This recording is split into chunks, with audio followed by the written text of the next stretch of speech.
The goal of Data Transformers podcast is to accelerate digital transformation by bridging the gap between business outcomes and rapidly advancing technologies. And we aim to bridge this gap by focusing on data.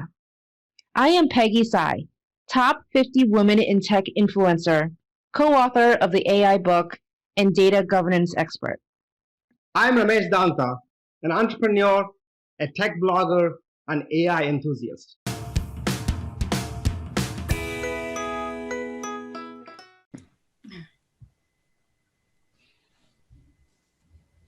Hello, everyone. Welcome to the Data Transformers newest podcast. So I'm excited to welcome Dr. Madiha Jafri. She's an Associate Fellow of Artificial Intelligence and Cybersecurity at Lockheed Martin. So this is the space we have not covered before from the industry as well as the domains. So Peggy and I are excited to welcome Madiha. Dr. Jafri, I'll go between Dr. Jafri and then Madiha, so I hope you don't mind. Of course. Thank you so much for having me. I'm so happy to be here, Ramesh and Peggy. Great. All right. So with that, Madiha, so the very first question that we were asking ourselves, not many people are familiar with this associate fellow title. What does the fellow mean? And at Lockheed Martin, generally, so what do you do? Yeah. Oh, that's a great question. So fellows in the corporate world. Okay. So there's, there are two types of fellows out there. There's the, when I got my PhD 14 years ago, after that, I got into, well, not after, at the same time, I also got into a postdoctoral program, right? So I was a research fellow back then as well. So there's after a PhD, you can go in research and be a research fellow.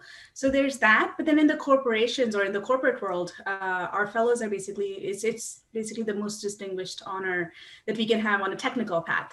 So we, you hear about the VPs and the executives, but what if you're completely technical? So fellows is basically, you become an engineer and, lead engineer, a principal engineer, and then you can go into the fellows path. And it's usually just, the top 1 or 2% of the company has that title. So at Lockheed Martin, we just started an associate fellows program. So that's basically, we used to just have, you would apply straight to the fellows program, but this is more about building a pipeline and having the fellows train the associate fellows. A lot of us may not make it, but to be fellows, right? But this is basically like a more rigorous training kind of a pipeline building. So I hope that helps. That's great. So what are your role? What's your responsibility? So I think, I am no, this doesn't necessarily correlate to what all fellows do, but personally at Lockheed Martin, I've been with the company for 14 years. I started out in cybersecurity. And I did that for almost 10 years. And then since 2018, the DoD picked up on AI and made it a front end, an important initiative. So my PhD work was in artificial intelligence and electromagnetics. So I basically got to reconnect with my passion in artificial intelligence and while keeping cybersecurity and ethics at the forefront. So right now, we are a huge corporation. We have over 130,000 employees and 4 business area. I would say we probably have more than 130 products that we have in space, in air, and sea, and undersea, on land. So a lot of products that are for the defense industry. We are the largest defense contractors out there. So I work on a quarter of that portfolio. We're called the Rotary Mission Systems, or RMS, and I'm basically the AI architect for those products. I work with figuring out what are the best AI insertion points on some of those products, again, keeping cybersecurity and ethics at the forefront. And then also I'm one of the digital transformation leads as well.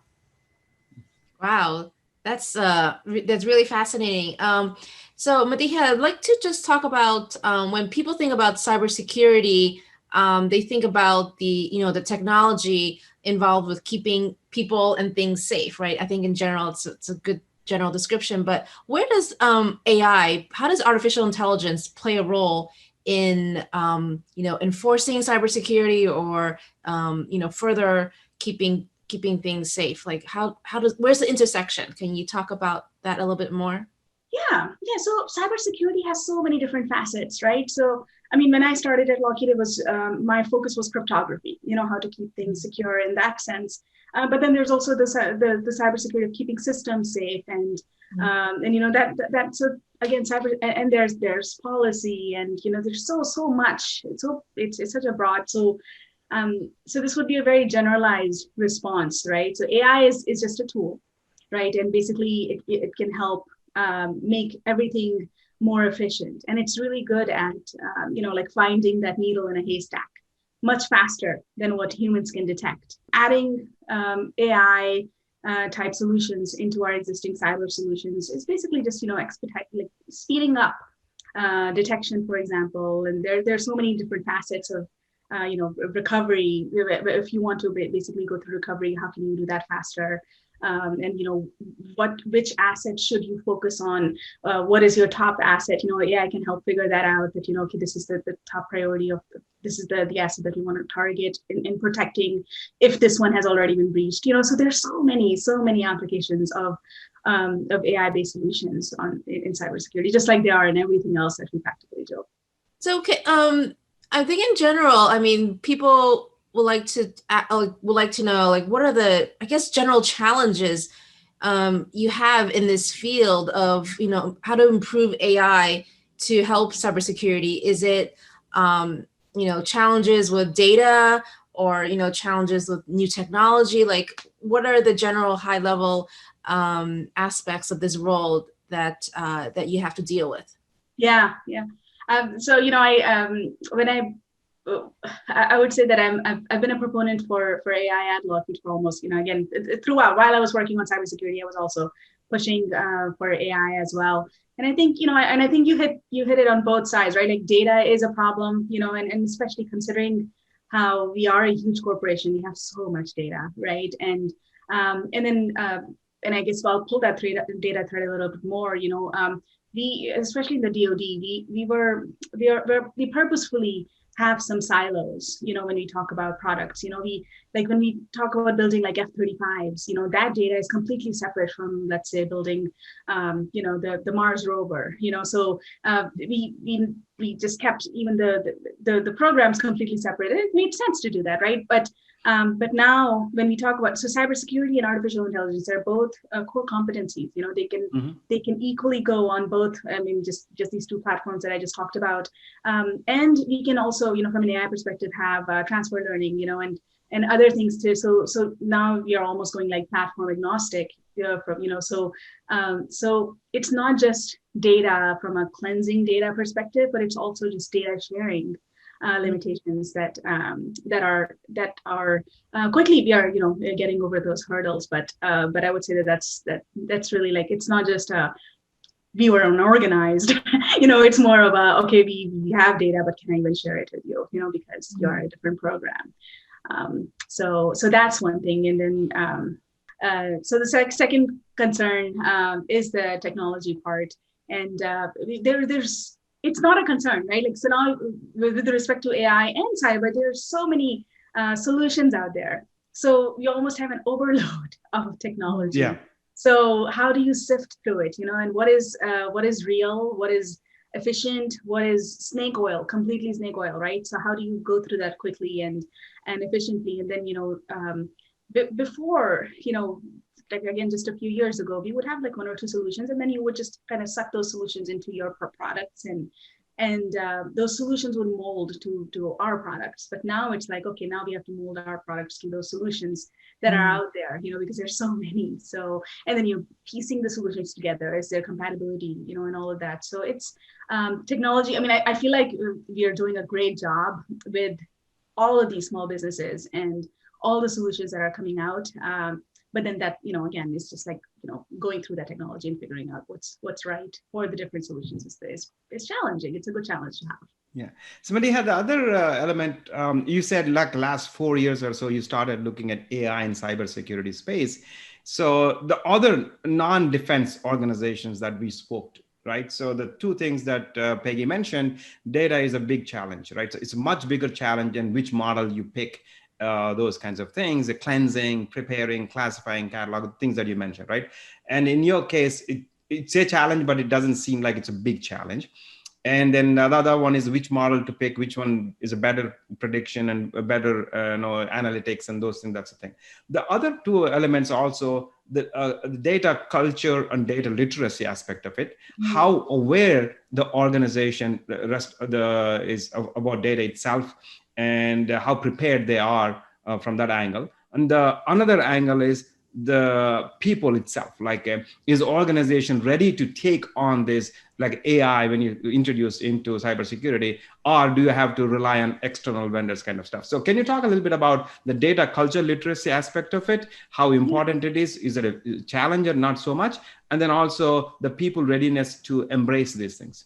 Yeah. Oh my gosh. Both of the, and this time I wrote it down so you won't forget. Right? So I think that these are both extremely important points. I think, and I'll again, this is only me speaking. I don't speak on behalf of DoD or on Lockheed Martin, right? But what I see is that what we do, the employees that we have in the DoD or at Lockheed Martin, we are very mission driven. So we are here, to serve the warfighter in some cases, or to excel our innovation, get us ahead of our adversaries, right? Whether it's landing on moon or going to Mars.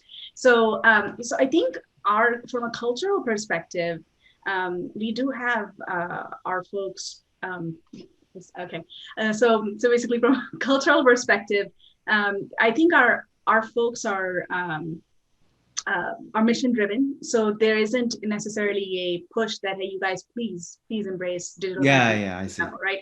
I think people are more than ready for it. I think so. So thankfully, that's not a problem. Literacy wise, right? It is hard to. We come from an era where like the companies would put a training budget together, and that's how you would get your employees trained. But now with all these new technologies coming from all directions, our employees going to have to have that passion for learning on their own, and they do that. So thankfully that hasn't been a problem either. But that's the how do you tell your employees, like, while they're also executing and doing the good things out there, how do you tell them that, hey, look, this is the latest trend out there, go and learn it, even if on your own, but just go and learn it, right? So I think it's a lot of information for organizations and then for the people. So that is a challenge, but it's even that I would say it's a good challenge to have. Just it's nice to have this open dialogue on talking to people and figuring out, okay, what is your passion, so that when you learn and you listen to a podcast at night, it's more aligned with your passion, and it's not necessarily a course that you're taking, right? So that's the culture part and literacy part, and I think from a people employee readiness, I think you already addressed it. Yeah, exactly. Yeah, so just going back to a point you made earlier, Madiha, you talked about do you think your role is more strategy focused or data engineering?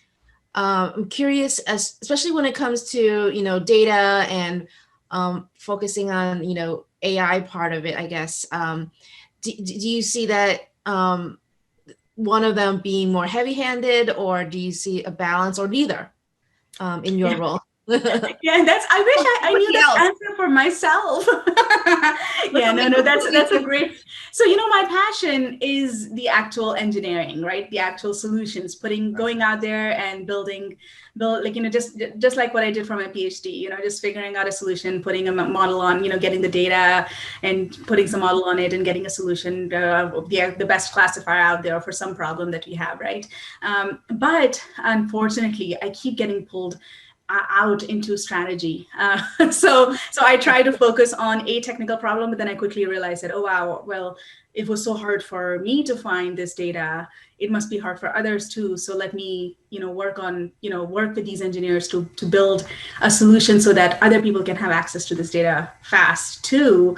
And then, as I work on that one problem, like, okay, it was very hard for me to import these models or import the software, or maybe, a software approval process can get better, right? So then I go back to strategy and fix the software approval process, right? Like so I as you or I execute on the practical side, I realize that wait, this needs the problems that I'm having are probably going to be faced now by so many hundreds of other engineers too. So then I always just get back and try to figure it out, figure out the whole ML ops pipeline, and how we can tackle it strategically, whether it's the compute, whether it's the software, the hardware, whether it's, again, the data extraction, aggregation, whatever we're doing, and again, dealing with the silos, and not just products, but also there's functions. There's HR, engineering, comms, and so it can go in so many different ways.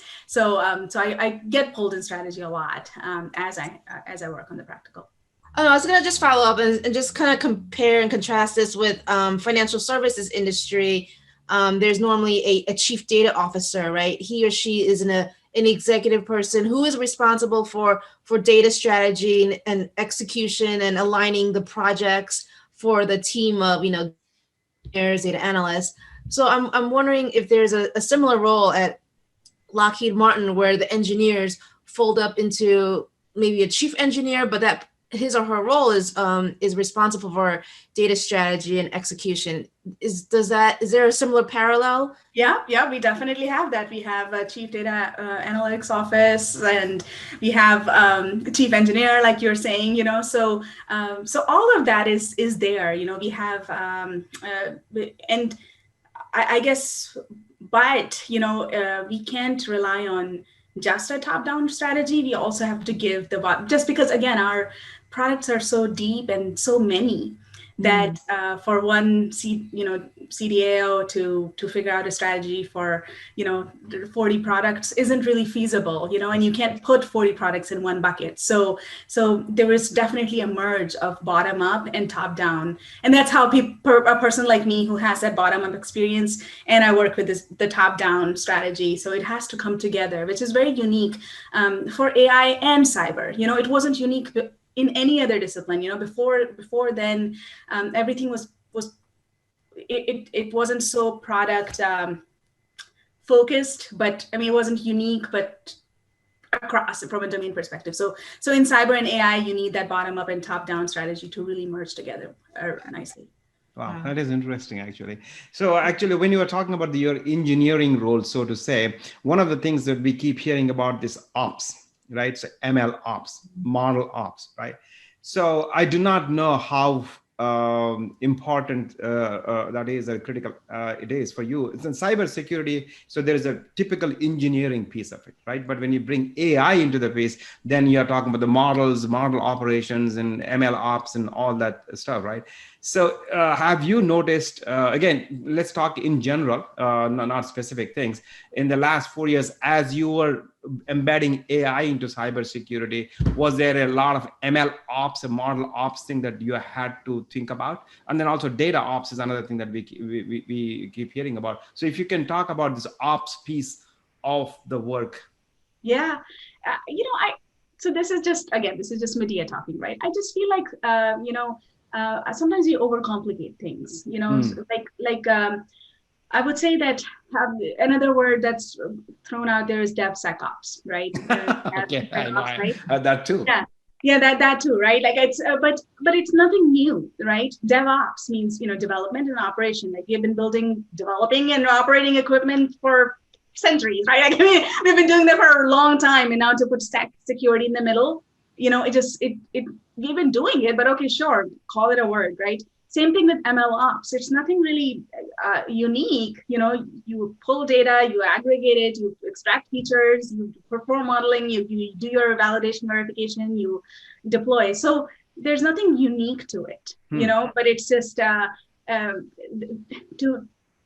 build any product that has AI in it, right? So you would have to do a development. DevOps will have to happen for that product, right? And then that DevOps would need to use MLOps, right? Because it's a machine learning product, and then you would put security on top. So it just or in the middle, or embed security in there. So I just feel like we sometimes overcomplicate something that's very simple. We have been doing We have been working on ML ops for years. It's not like a new thing, but now we're calling it a new thing. Another thing that's out there is CI/CD pipeline, right? Continuous integration, continuous stuff. The whole It's agile deployment. yeah, we we've been doing that. We never deployed products and then was like, okay, goodbye. We always integrated, and now there's a continuous learning, CI, continuous learning, and continuous CLCD or something. So yeah, continuous integration, continuous yeah. development, exactly, and then Right. So I was like, okay, all right, let's add another acronym out there to sound smart, but. But I just feel like it's nothing new. So when we talk about cybersecurity and AI, any cyber solution, would have to follow an ML ops pipeline. So we need to extract data, feature extraction. It's a very standard procedure, I think, that's out there. So Madiha, just wanted to maybe go a little bit further into the start of your Lockheed career, where you focused on cryptography and nanotechnology.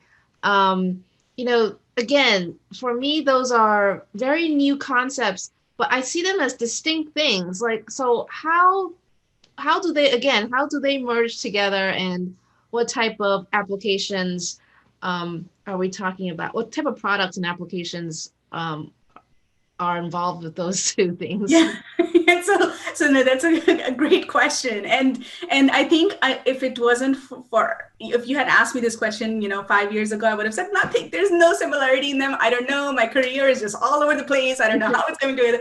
So but I would say now that they do come together, but back then my journey was more of a coincidence. So I finished my PhD again in AI and in electromagnetics. So Lockheed Martin found me. I didn't apply for a job. They found me on Career Builder, and my manager interviewed me, and she said that you're good for this position, without really telling me what the details were, and I totally trusted her. And I started my a few months later, after my clearances and everything, I started my job, and it turned out that she was like, this is a cryptography problem that you have to solve. And I was like, crypto?